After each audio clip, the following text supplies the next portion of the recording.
everyone. Welcome to the 391st episode of the Internet of Things podcast. This is your host, Stacey Higginbotham, and your co-host, Kevin Toffel.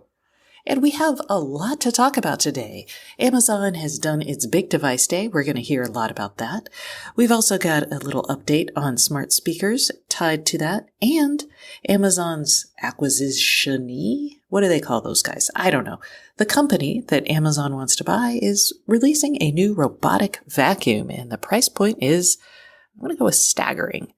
We're also going to be talking about making the electric grid behave more like the internet and how to bring resiliency and data into the electrical grid to make it, well, more resilient and better. We're also going to hear a mea culpa from Stacey on helium. So we'll talk about a recent report and what I think about that.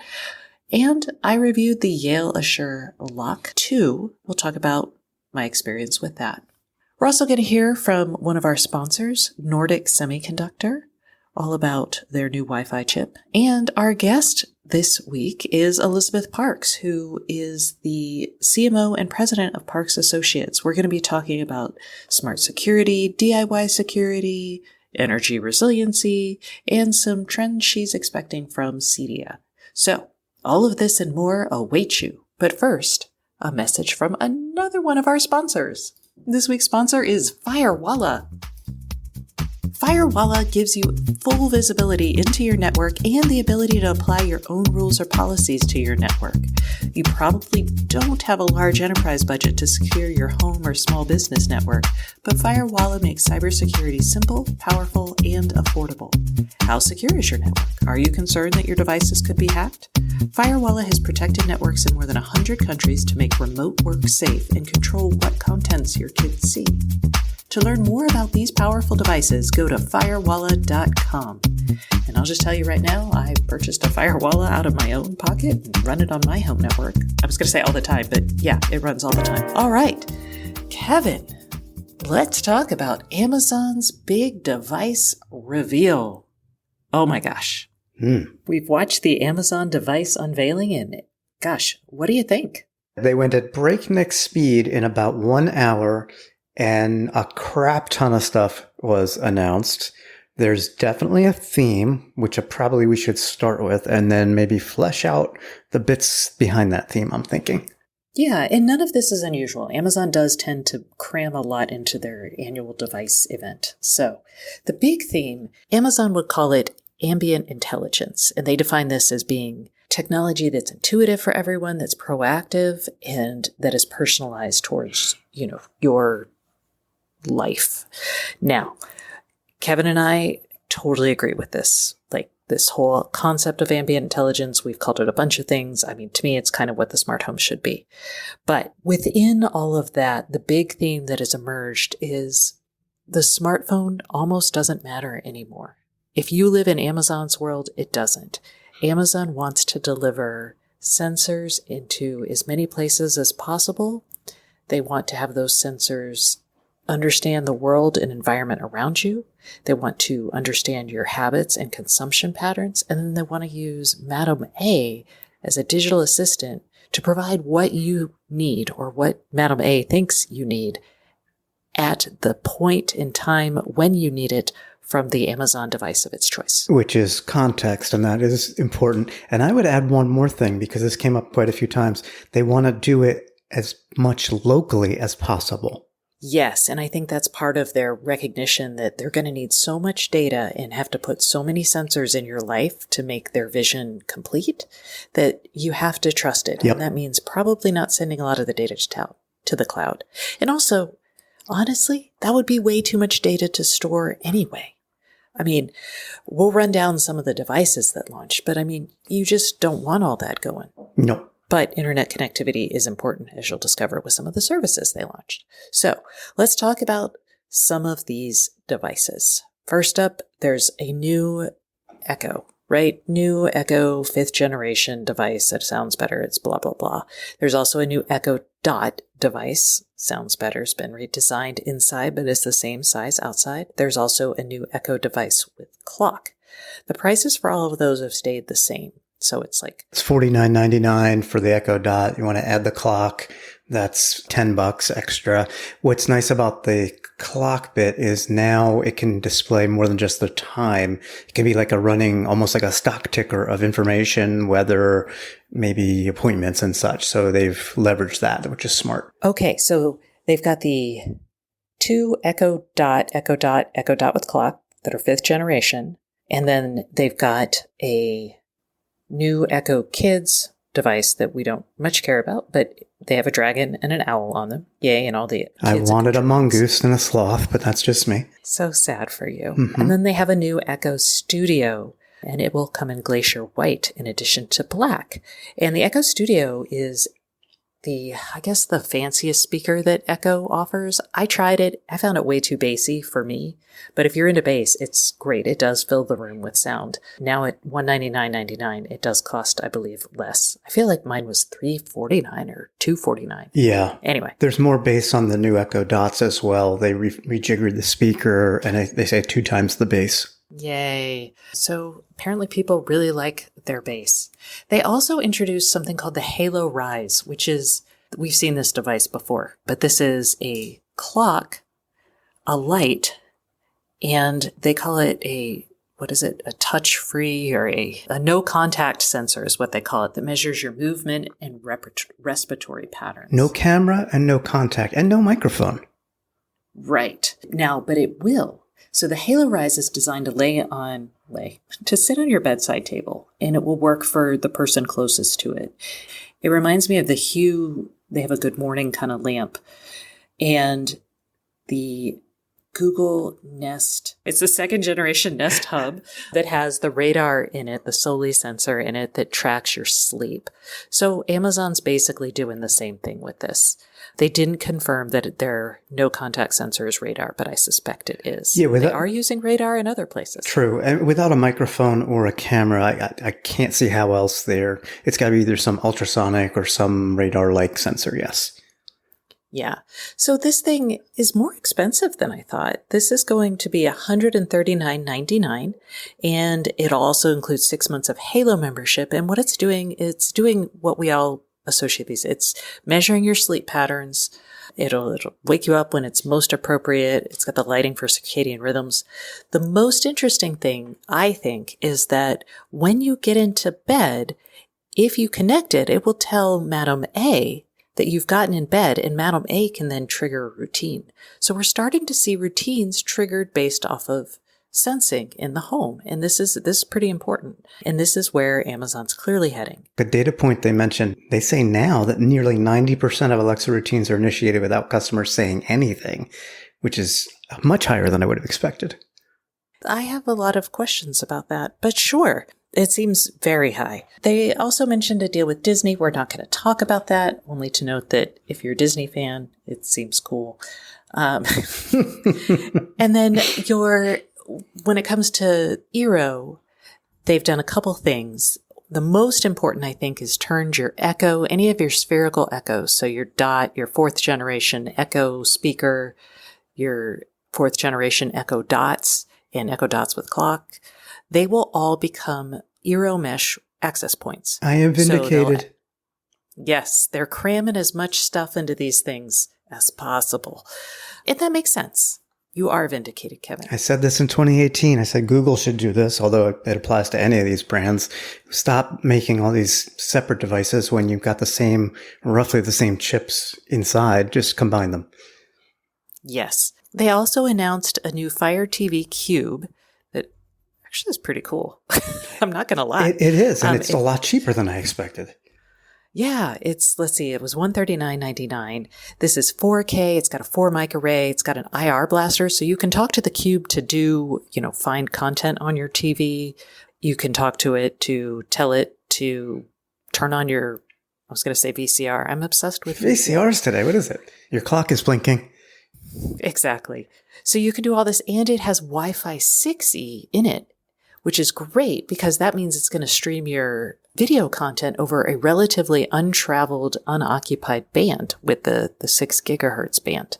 So, yay. They also announced the Fire TV Omni QLED. OmniQLED. Yeah, there's a lot of words. But basically, it's a 65 to 75 inch TV starting at $799.99 that is a television that's also, it's like an Echo Fire television. But it's also basically like an Echo with a screen because they have these Echo widgets that'll show you your calendar, the status of your smart home. You can't touch it to like turn things on and off, but you can see their status. And it's got a bunch of a sensor package with presence sensing, a lux sensor to detect light. So when you're sitting in front of the TV knows that your family is in front of it. It's not going to automatically dim the lights, but I totally see that happening going forward. Or you could just say, Madam A, and, dim the lights or set my routine. Right. There's no... That is not as proactive as the ambient intelligence calls for. Agreed. I do like the fact that there's no camera in there. It's like I was expecting a camera there for some video service, but I don't want that. I think that's good because, I think that's a trust point, and I think you can use radar for that without making people creeped out. Side note for anyone with an Echo Show 15, that's the big wall-mounted or tablet-size Echo Show device.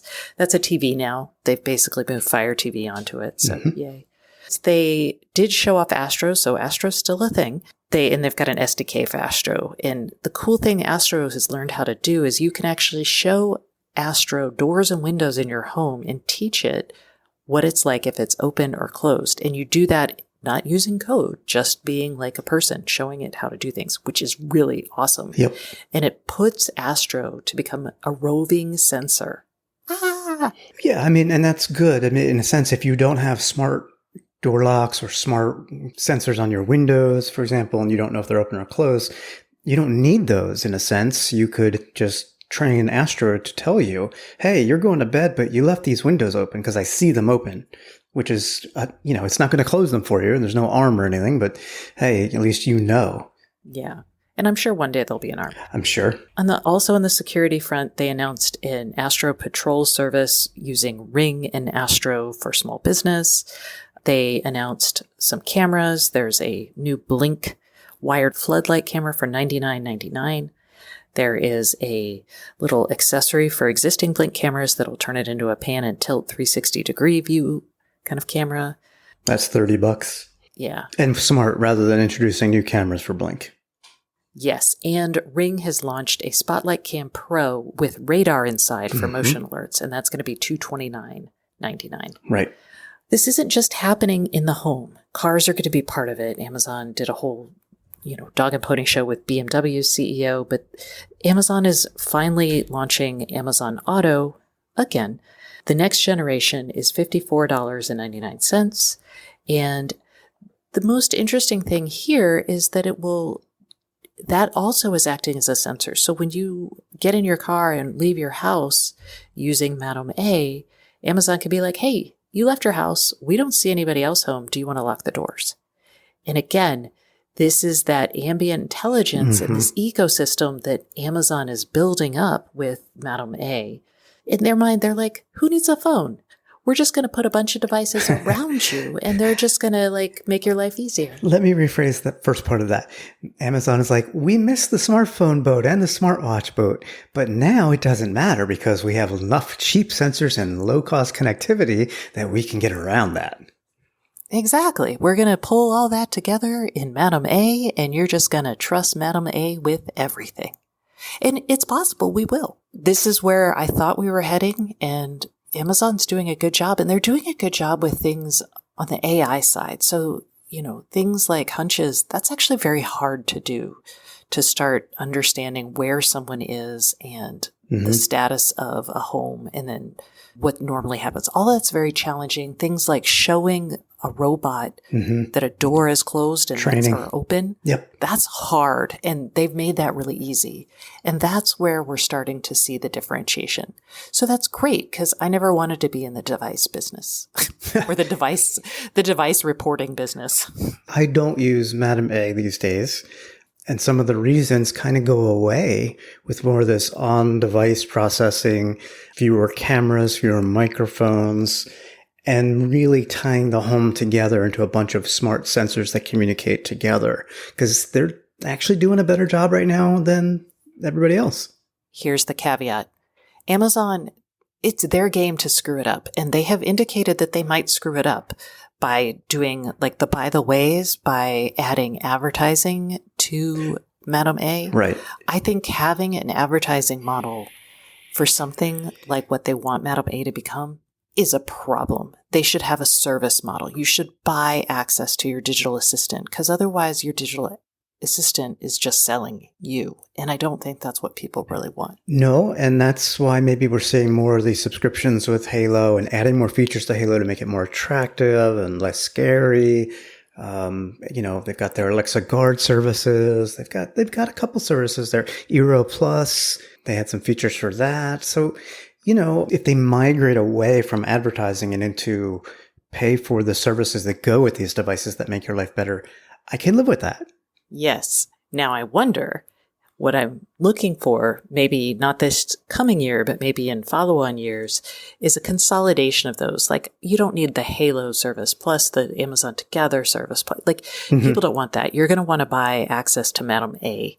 But right now, the portfolio and the vision isn't complete enough to sell that. So Amazon Prime Home.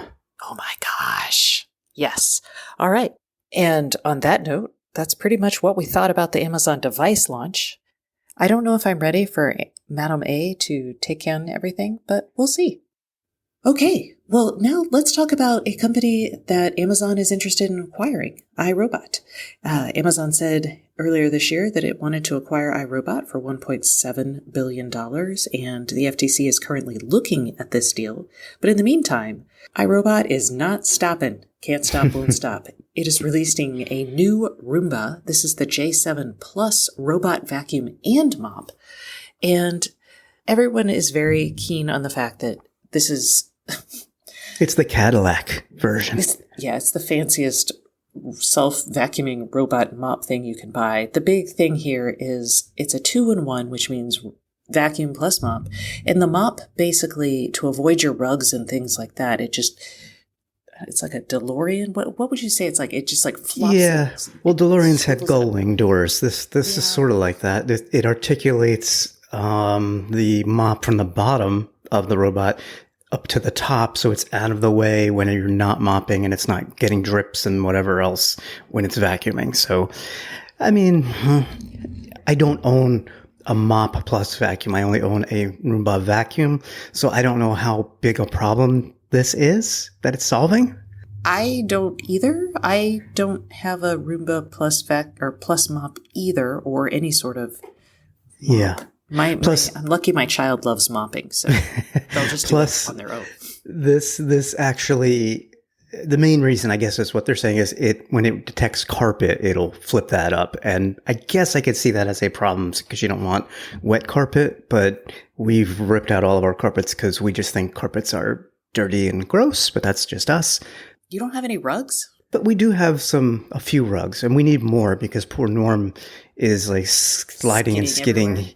He can't jump up on the furniture anymore because he's sliding around too much. He can't get a grip. So we're adding more of those. Yes, you're right. And maybe then I'll want to spend $1,099.99 for this. Yeah, so this is the thing. Here's the thing. This is an eye-popping price. And this does come with I think of it as the jetpack because it sounds like a jet taking off, but it's the vacuum suction. So, you've got your Roomba and you've got its charging dock. And attached to the charging dock is this suction device that holds the dirt. So when your Roomba is done vacuuming, historically, you would have to empty it, the little bin full of dirt and whatever it vacuumed up. Now, with the suction thing, it sucks it all up, and then the Roomba toddles off and continues its job. I'm going to tell you, I bought a Roomba, and then I went back and bought the jetpack, and it changed my life, my relationship with my Roomba. It really did. It was crazy. I was like, oh my gosh, this is actually truly much more autonomous. Yay. There's a benefit there, not just having to clean it out manually after each vacuuming session, but in the middle of a session, if it gets full, it's smart enough to go back, suck out its guts and then finish up the rest of the job. So I like that. And if we didn't work from home anymore, which many of us do, but if you set this going all day, what it does is you can have it vacuum the entire level of a home and it'll run out of battery, but then it just goes back, it charges, and when it's done, it goes back and it continues vacuuming. So it's actually it's pretty cool. I don't know how it would mop your floors in this situation because the mop won't stay wet, but I'm not going to worry about that. The point is, $1,000 is a lot of money. And my gut when I first saw the price was, what are they thinking? But, as I think about robotics in the home, robotics in the future, we're not going to have truly autonomous, intelligent type assistant robots that, you can buy at a discount store for $99. Maybe there will be, but they're going to be crap. With all of the R&D that they've got to put in here, the sensors, the smarts, the constantly updating algorithms, the connectivity, and more features, I guess I kind of don't feel like it's a lot. That's where this industry is heading. Yeah. So they also updated the Robot OS home intelligence operating system. And this is, they did an update on that with this. And this is actually why I think Amazon wants to buy iRobot. And so some of the things it can do is you can skip a room on the fly if you want, or you can tell Madam A to skip the room.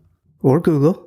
I was like, I currently control Terrence, who is my vacuum, with Google. I'm going to be sad if that deal takes that away, by the way. Okay. The visual vocabulary is also expanding, it says. Basically, it'll be able to detect more things. Toilets, litter boxes, pet bowls, ovens and stoves as well. And then people can also customize their smart maps with different clean zones. Yeah, what's nice is that it's smart enough you can say, go clean by the pet bowls, and it knows where they are, and it will just go do that. So you can kind of spot clean things like that just by voice, which is, again, it's a nice feature to have. I use it. I actually tell it to clean under the couch all the time because my dog likes to lay under the couch and just shed. Like little tumbleweeds just floating around under there. This is why we got a Bichon, no shedding. Yeah, my double-coated dog. Okay, so you're like, the price is reasonable, or at least, presumably. When I think about it, I guess I can't be surprised or upset. I want more intelligent robots that can do more things. That's going to take more sensors, more arms, and other features that aren't on there yet. That's going to add cost, and there's more information to analyze then. This is not going to be a cheap purchase in the future, but if you're getting value out of it, look at it this way. I have the little Vector robot, which is really cute, really cool, costs $250. But he can't vacuum, can't mop. It kind of keeps me company and can tell me the weather and play with a cube. But, when you think about it, $250 for that is kind of insane. That's true. And yeah, all right. It's a lot, but it's worth it. Okay, let's talk about energy. So we've talked about this a bunch on the show. I'm really excited about turning our electric grid into something that has real-time back and forth communication between electricity consuming and devices and electricity generating or storage devices. And this is something that's been happening very slowly, but it's speeding up because we've got climate change, which means we're seeing power turned off for various reasons or just out because of weather. So we need our grid to be more resilient in the face of that sort of challenge. We're also seeing consumers who work from home are willing to spend more on devices that help them stay up and running in the wake of a power outage. And then we also have renewables, and renewables cause problems for the grid because the sun is available during the day, but not at night, which means you switch back to a different form of generation. Or storage. And we're seeing more storage options. Thank you, Kevin. Things like home batteries or turning your electric car into a battery for your home. And what we need to do then is layer on intelligence both from the utility about the grid, like what it has available, but also inside the home where you can apportion out the energy you get in a way that makes sense for your needs. It's a tall order, but it's happening. I think back to, I pay attention to my electric usage. I just do it through a web interface. I can check in there. That's provided by my power supplier. But I suspect most people still just get a shock bill at the end of the month from their provider, don't know what all that energy was apportioned to at a per device level, freak out over their bill, and they want to do something about it, but they're not sure what to do about it yet. Exactly. And there may not be much a consumer can do at an individual level. I'll be real honest. I've noticed in monitoring my electric use that, short of deciding not to cook, right? There's not a lot I can do. I've cut my energy usage to the bone. Where it does become interesting, though, is like we do get sometimes multi-day power outages where I live. And in that case, I want to prioritize certain things. Like, obviously, I don't need my cable set-top box to be doing anything, right? You can turn that sucker off because it does draw energy. I say this like I have a cable set-top box. I don't have one, y'all. I was going to say. But, pick something that consumes energy.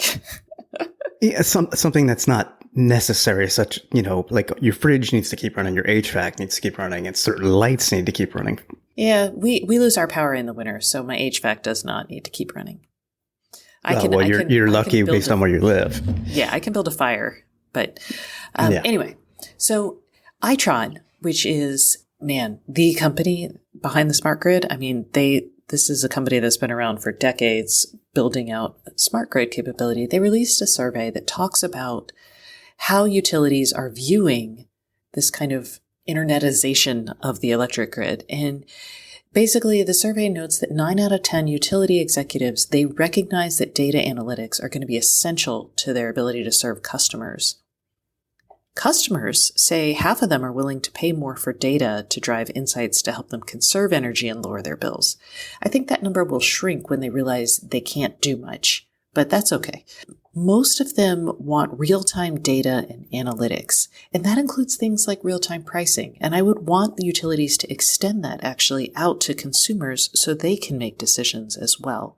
That's pretty rare. California is working on it, but most other places, they don't give you that.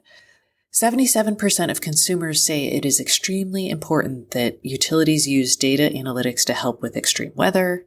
In India, 96% agree with this point. There are conflicting priorities between utilities and consumers. Utilities look at things like EV charging as more critical for them to solve for, and consumers really want things like smart streetlights. That, I think, will change as EV adoption continues to tick upward, and it seems to be ticking upward at a faster rate. So I think that will change in a relatively short time frame. I only think if consumers experience that pain. If cities do it well and EV charging does not cause problems, consumers won't realize the bullet they've dodged, which honestly, that's kind of the point of having high quality government services, right? It should be. It's kind of a sucky thing for the government because they're like, look, we've done all this, but you don't recognize it. Sustainability is increasingly important to consumers, especially those who are adopting technology, such as EV owners. They're 5 times more likely to generate electricity and 2.6 times more likely to have battery storage because they have a car. Of those producing their own electricity, 77% have their own battery storage and 84% would like to sell their electricity back into the grid. Yeah, this is one of the areas that I really like about where I live. It's mandatory that the suppliers purchase back any electricity you send to the grid. So I know that's not the case in every state and locality. Yeah, and here in the U.S., when looking at the benefits from real-time data analysis on electricity and the grid, the U.S. is looking at it mostly for operational efficiency, followed by creating new revenue streams, and then third by integrating renewables. In other countries, that's a little bit different.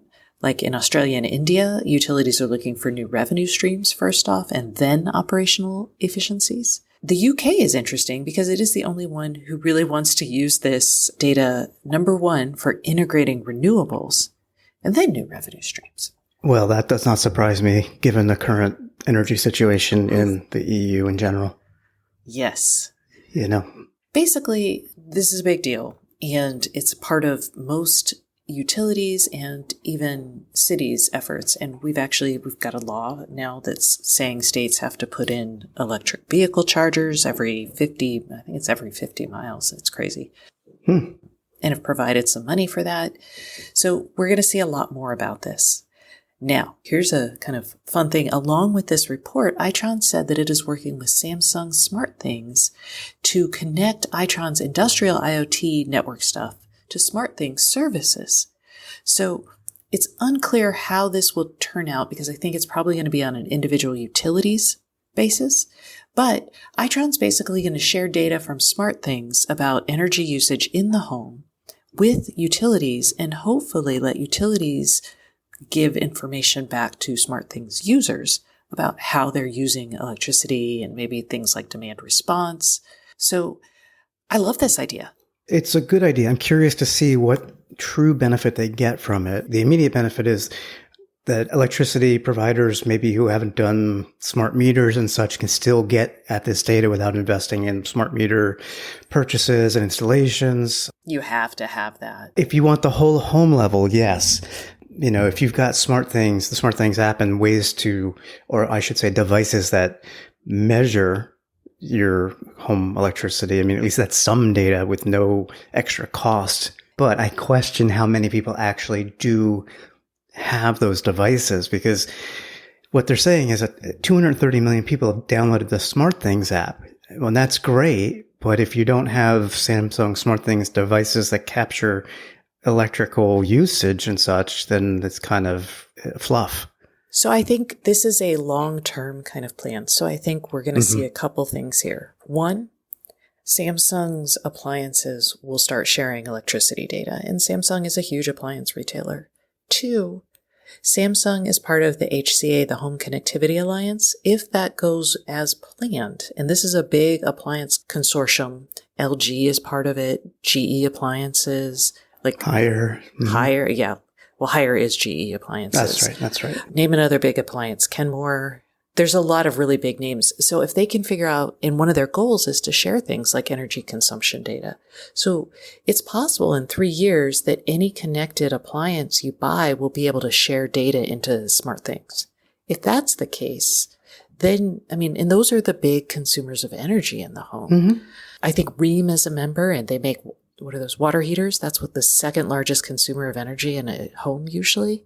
So I look at something like this as a very long-term kind of play. I think it's probably good. I hope that utilities use this information and find ways.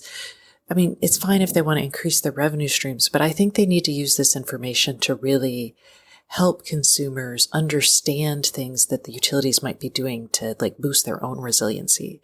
So like you saw with the freeze in Texas and subsequent heat waves all over the US over the summer, that customers were complaining about their smart thermostats. They were complaining that the utility was taking over their thermostat to shut it down. So far, we haven't found any utilities that have actually done that without permission. But what happens is consumers give that permission.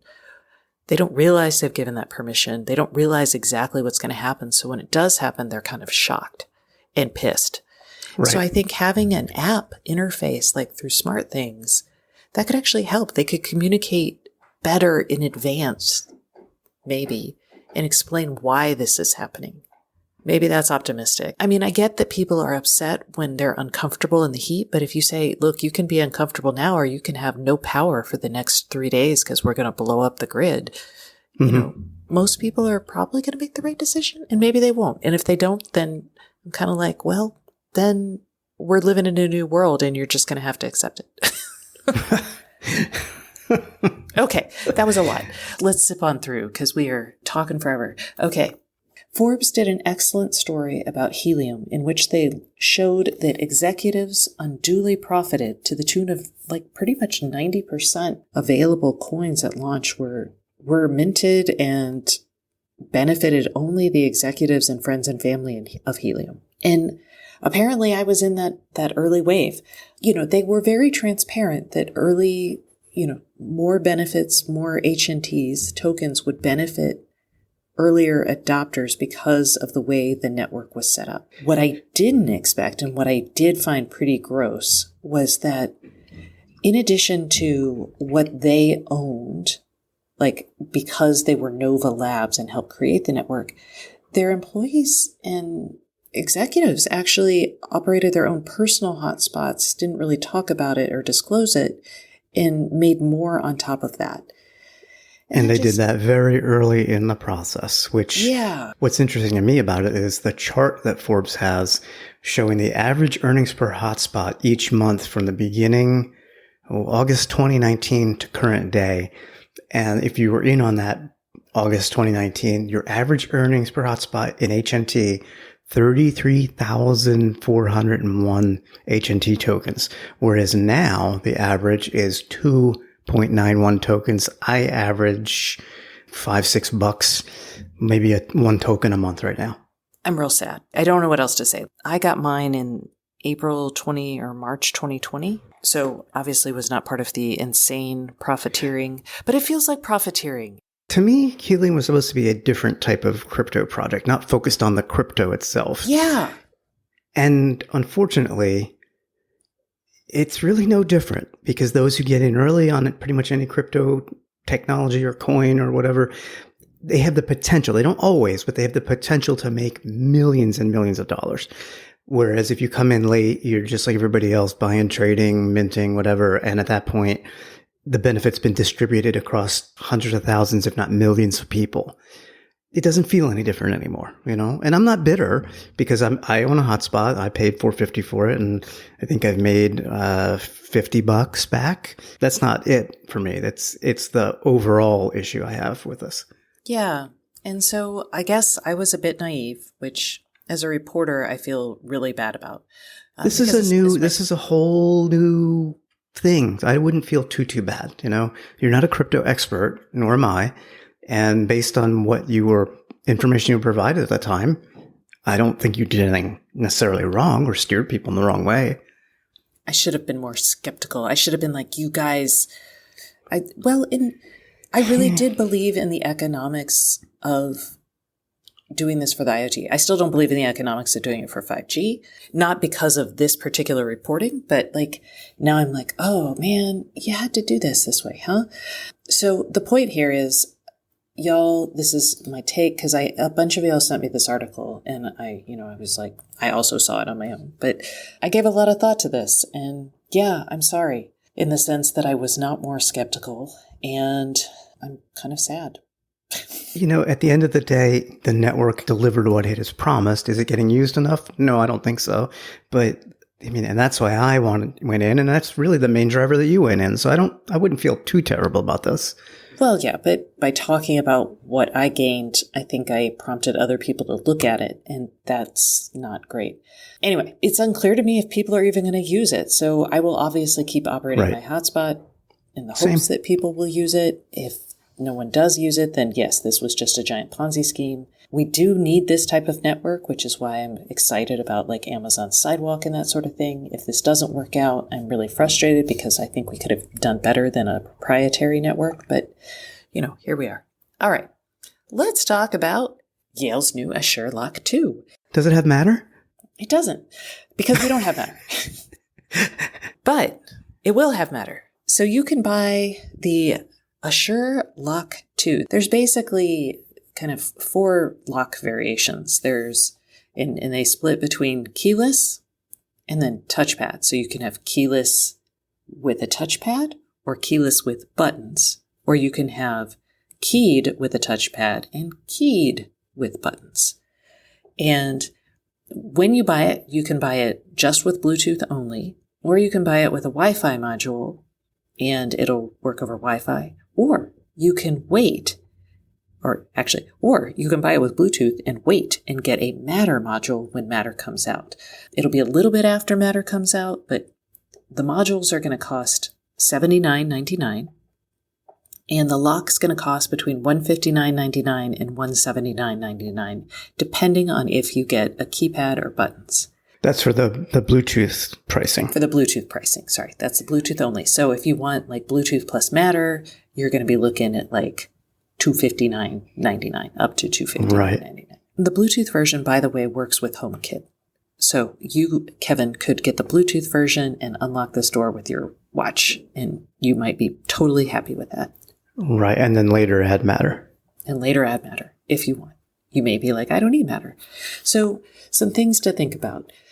I actually prefer the keypad, and I was really excited to see that with this, the keypad is nice. The buttons are they're not like a lot of times the buttons are like these, they stick up kind of funny. They're white, they glow, they're just ugly. These are very pretty buttons. I didn't test it out because they sent me the touchscreen version. But if I buy this, I would buy the key-free keypad version because I live in a climate where I wear gloves a lot, and it's nice not to take off my gloves to open my door when I walk my dog. But you do you. And let's see, it's 30% smaller. I say this, for most people, this will be a good thing. For me, it was kind of a pain in the butt because now I have to paint around my door if I want to use this lock. Yep. The downside of switching locks all the time. I have the same problem. If you're going from like a normal deadbolt and you're like, now is the time to get into smart locks, then, this is a good option for you. Yale makes good locks. Yeah. I mean, I don't know what else to say. The lock itself is solid. It's stable. It works well with Amazon, Google, SmartThings, and a bunch of other platforms. So let me ask about the module, because it's not available yet. As you said, it'll be like $80. It will add Matter. That module, if I'm not mistaken, will actually work on the older Yale Assure lock, yes? It will. It will work on the Yale Assure first gen as well. So you could buy that module and pop it in there. And putting the module in is very easy. You just take out your batteries and there's like it's like a VCR. A what? Okay, it's like an 8-track cartridge. A video game cartridge, it's like plug and play. NES. It's plug and play. You just slide it in a slot. So for the people who have the Yale Assure lock original one, there really isn't a need to upgrade, I'm assuming, other than the module later. Unless you want a smaller lock with a keypad. Okay. I've never been there's no race to thermostats, locks, all of this. I'm like, this is not something you want to update every 2 to 3 years, right? No. And, for some people, the Bluetooth lock will be just fine. It'll probably give you everything you need or want. Your lock will basically behave, you can open it with a keypad pattern or your watch, and that'll be enough for you. I mean, the only reason I have a Wi-Fi lock is because I wanted it to talk to Google and Madame A for my good night routine. And $80 is a lot to pay for that. I mean, the other reason is so I could, do it for my job. But otherwise, I don't think I would have one. And I personally, as nice as this is, and I do like the Assa Abloy locks. Assa Abloy owns Yale and other brands. I had the Nest by Yale or Yale by Nest. I think it's Nest by Yale. And it worked really, really well. But I probably would not go personally with this lock because I don't think it has NFC. And that's what I use with my watch, to just tap my watch to the lock, because I don't always carry a phone when I leave the house. So I can't voice control or do whatever. I just use the watch, tap it, and it unlocks. Got it. Yeah. So this one isn't for you. All right. Nope. Well, that's it for this week's news section. Let's now go to the Internet of Things podcast hotline, the section of the show where we hear from y'all. The sponsor of the Internet of Things hotline is Silicon Labs. And I just want to offer a reminder from Silicon Labs that they just had their Works With event. It was amazing. And we learned a lot about Matter, Amazon Sidewalk, working with Madame A, and more. And if you would like to check out the panels and speakers from that event, just go to workswith.silabs.com and you can find it. With the hotline, we do a drawing every month, and this month's drawing, you're going to be entered to win a Philips Hue tap dial switch.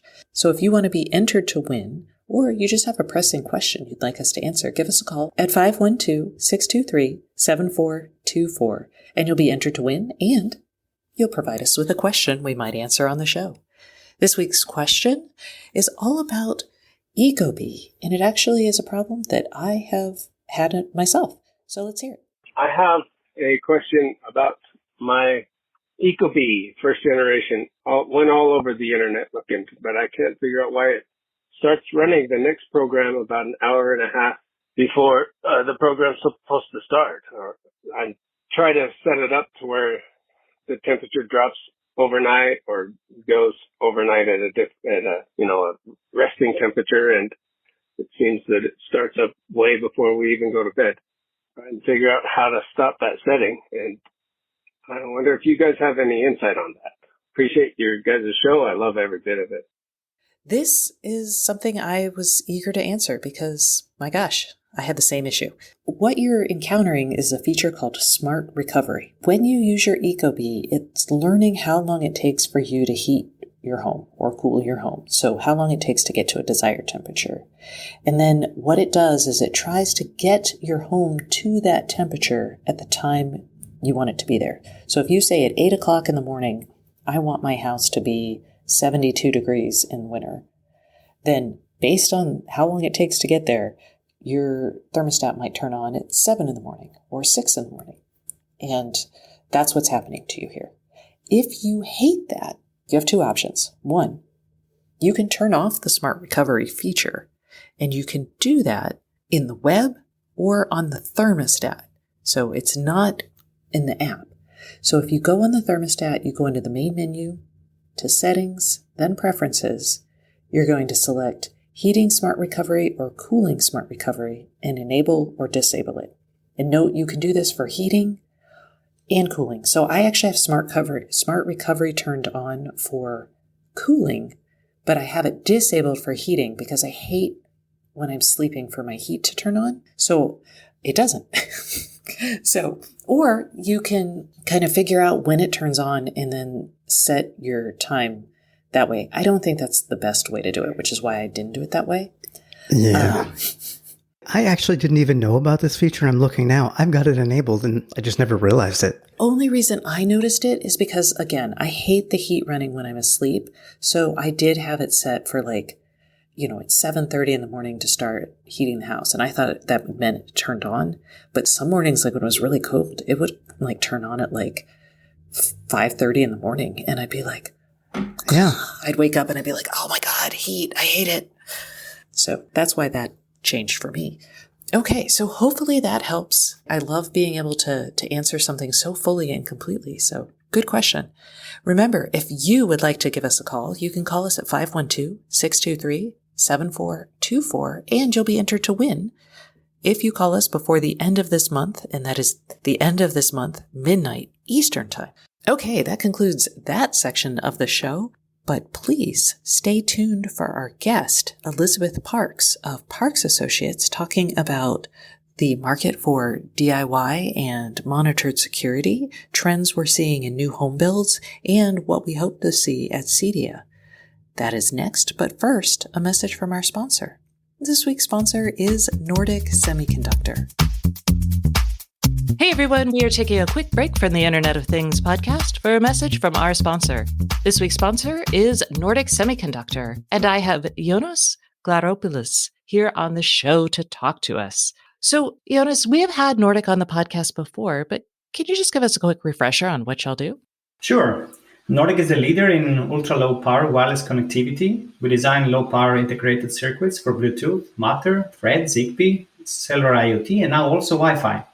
We lead the market in Bluetooth Low Energy, where more than 40% of new product designs have low-power Nordic ICs inside. So I'm really excited that you're moving into Wi-Fi, and you just recently announced a Wi-Fi chip. What's special about it? Our new product, nRF7002, recently announced, as you mentioned, is a Wi-Fi 6 and dual-band 2.4 and 5 GHz capable device. It's a companion chip, which means it will work together with Nordic's multi-protocol and cellular IoT products, but it may also work with third-party ICs and provide them with Wi-Fi capability. It's designed for low power and for optimal coexistence with Bluetooth Low Energy and 802.15.4 based radios. And how are you doing that? How does the chip work with Nordic and non-Nordic chips?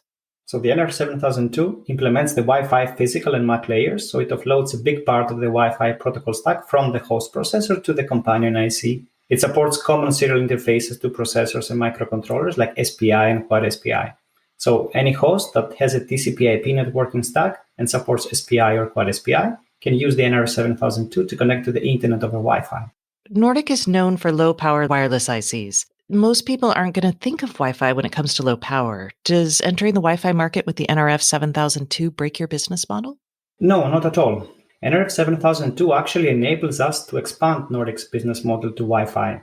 Wi-Fi 6 has introduced some interesting features that have made Wi-Fi very attractive for low-power IoT use cases. Among them, Target Wake Time, or TWT, allows Wi-Fi clients to do power saving in a very efficient way and makes it possible for battery-operated devices to use the benefits of Wi-Fi and enjoy long battery lifetimes. For instance, we expect TWT to be used in many smart home products that run Matter over Wi-Fi. So did you develop the NRF 7002 just for Matter in the smart home, or are there other applications in mind? We definitely have smart home and Matter in mind, but NRF 7002 fits perfectly in a lot of other use cases. For example, industrial IoT, wireless hubs, gateways, or Wi-Fi assisted locationing. A key requirement in many such applications is power efficiency. Our customers have chosen Nordic multi-protocol ICs for their low-power features and use them in many products together with Wi-Fi. What they have been asking us for a long time is ultra-low-power Wi-Fi, and we responded to them with the NRF 7002. Excellent. So where can we go to learn more? Please go to nordicsemi.com/NRF 7002. I recommend everyone to sign up for our Wi-Fi newsletter for updates on upcoming Wi-Fi demos, launches, webinars, and more.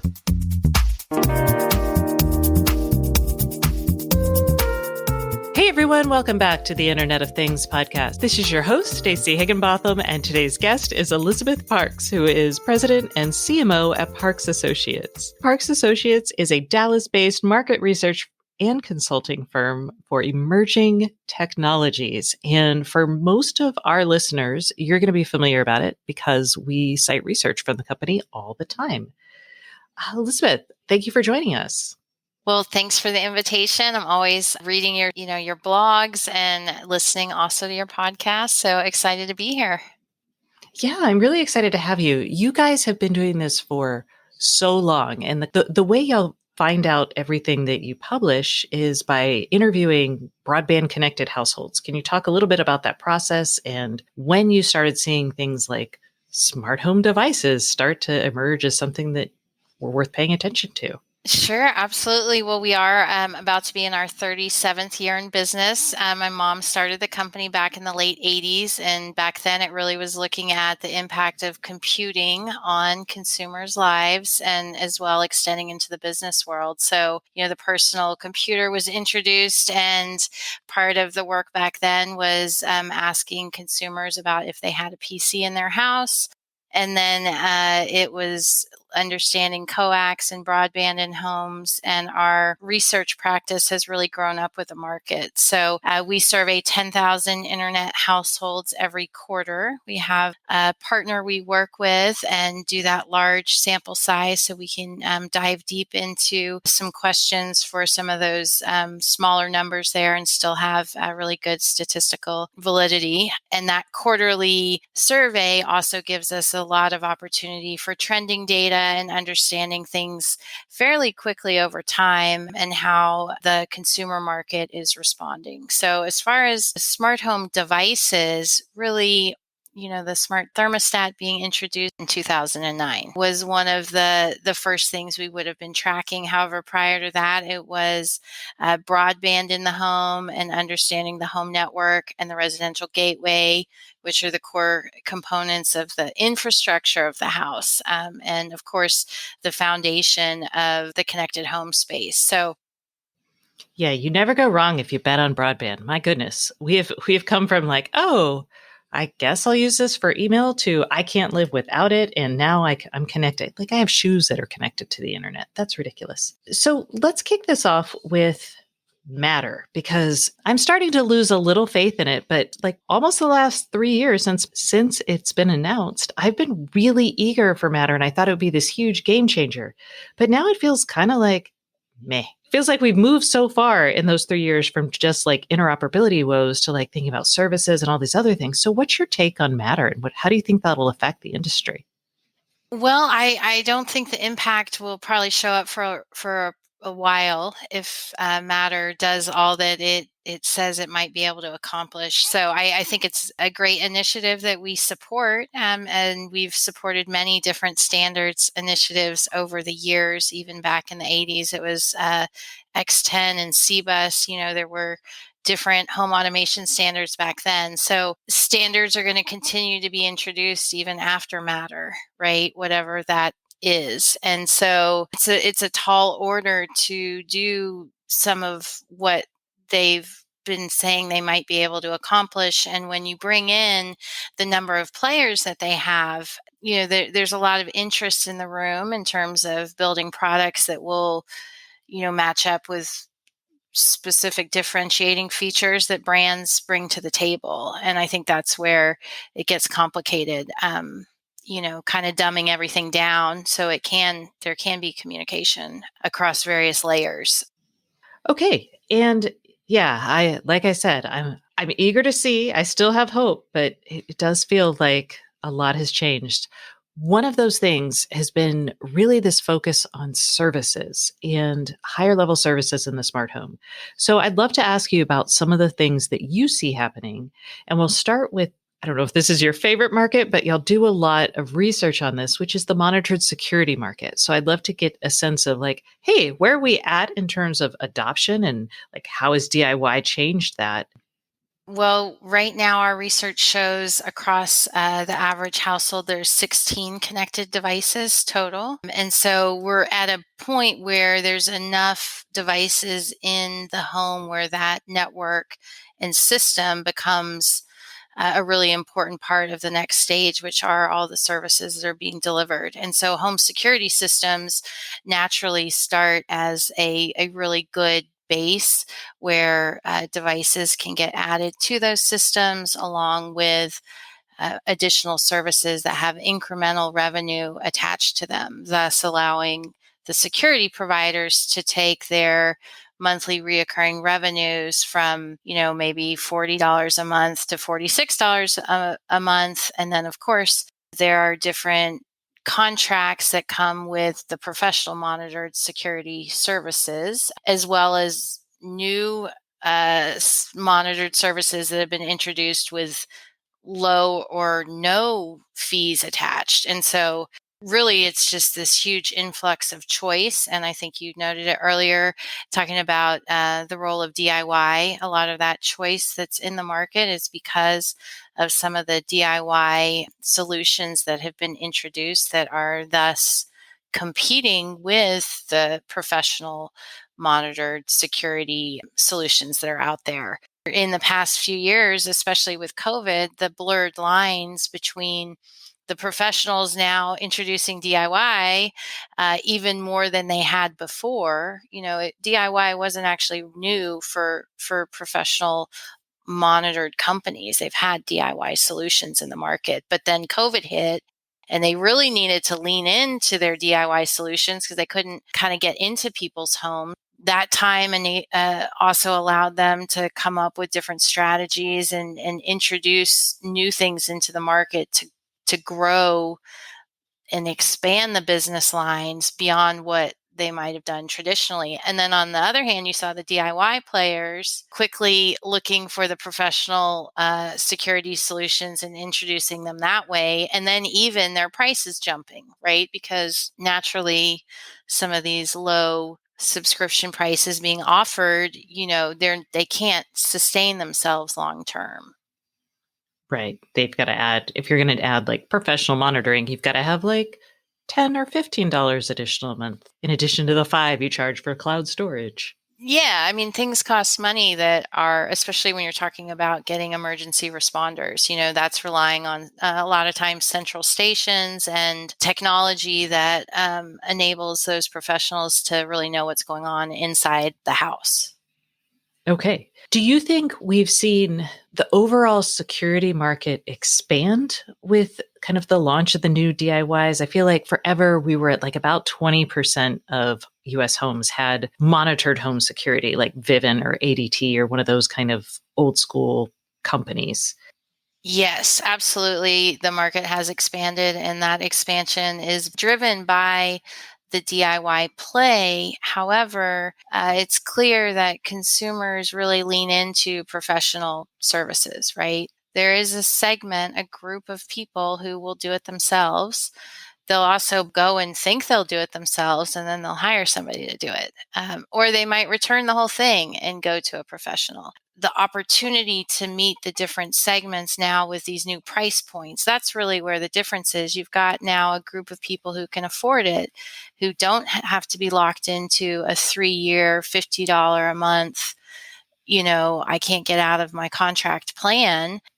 There are a lot of factors, but that market expansion is there. And actually, we have some new research that we're releasing that is a little different view of the market. It's looking at security solutions in the home, and that number is showing that 40% of households now have a security solution. Well, you mentioned some new things in the security realm, and I would love to get a sense of what those new services might be that they're adding.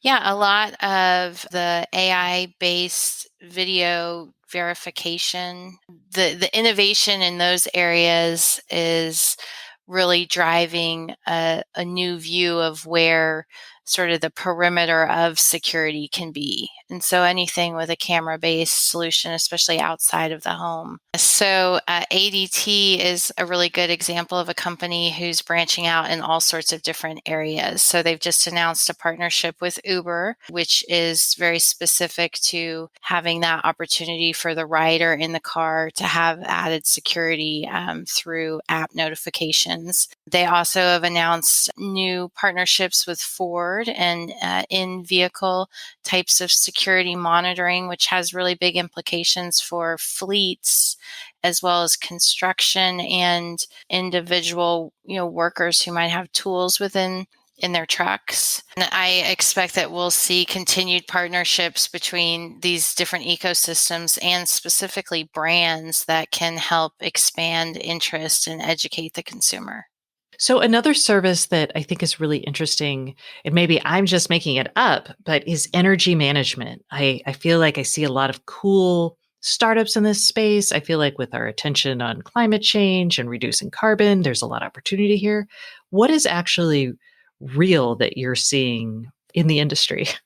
Yeah, I think it's still early stages with a lot of the energy management solutions. However, what we see on the industry side is that the buildings that are looking to differentiate themselves specifically by being designated a clean energy build or a clean energy apartment or a clean energy home, this is a way that will differentiate and even in some ways might be required in the future. If you look at some of the states like California and the laws that come out, there's requirements that come in with building. And so that technology getting built in, I think, is key to everything right now.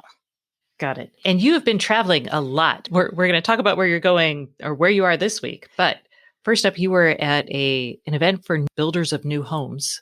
What did you take away from that show that might be applicable for our audience who cares about connected devices and such? Yes, well, black and matte is definitely in. So it was awesome to see some of the design elements that are going into homes and just how beautiful all this stuff is. Also, the online purchasing systems and just the setup that makes it really easy for consumers in the new home buying process to pick out the technology as well as the finishes and see everything online. Like you don't necessarily have to go into the home or see all the finishes because the way they've got it built online makes it that easy to choose all that stuff, which is a lot. And so this is like if I'm going to like a Toll Brothers or a planned community, this is me being able to pick out all the fixtures. And people do care about technology in their new homes now, right? Yes. And there was a lot of discussion over how builders are incorporating technology, whether it's part of the base standard, it comes with the house, and or what are the add-on options, and then what are the pricing structures around that. So still lots of concern about adding tech in the home that could become a brick and therefore outdate the home and be a problem down the line. But consumers expect technology now in the home, and so they're looking for it. And so I think builders really are working to meet that demand. Are there any particular types of technologies that stand out as like really, oh, we should totally have Wi-Fi already built in, or we should totally have irrigation, or I don't know. Well, the touchless everything came up a lot, the touchless water things, and then the water leak detectors and any kind of water controller that tells you how your water usage is. Also things like smart vents and getting back to the air quality type, HVAC solutions, smart vents, and then analytics on the quality of your air in your home. Having baseline understanding of what is good air quality and then what does your home have in it is coming with some of these new fancy homes.